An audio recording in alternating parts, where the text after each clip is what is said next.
اي جهه الله. الآن مع صور مع شخصيات وصفارين احسائيين معروفين نبذة عنهم، الله يعطيك العافية. هذا الشيخ حسن المتمتمي ذا، الشيخ حسن اي المتمتمي ابن قاسم.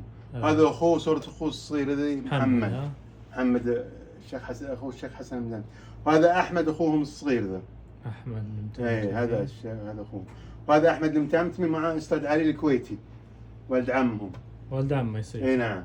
هذا حتى عنده شوف دلة قاسم في يده ماسككم هنا، هذه يم ذول اللي يسوونهم هم. اي نعم. وهذا منه احمد المتمتمي بعد حاله جالس في ذا المحل، محلهم في ذا القرنيه يم يصلحها. دلة قاسم توهم جدد يسوون مخططين. اي شغلهم هذا. وذا عبد الوهاب القريني ماسك ذول القرنيات يمه يصلح فيهم او يشتغل فيهم يصلحهم. عبد الوهاب القريني هذا هو. طبعا انت علاقتك مع عبد الوهاب القريني، والله لحقت على عبد الوهاب القريني، هم ذيك والله ما لحقت عليهم. الله يعطيك العافية. ايوه الله شيء جميل الصراحه انك تلحق عليهم. الله يرحمه على شخصيه صفار يعني احسائي. عبد الوهاب الله يرحمه ويغمد روحه الجنه. الله يرحمه ويعطيك العافيه. الله يجزيك خير.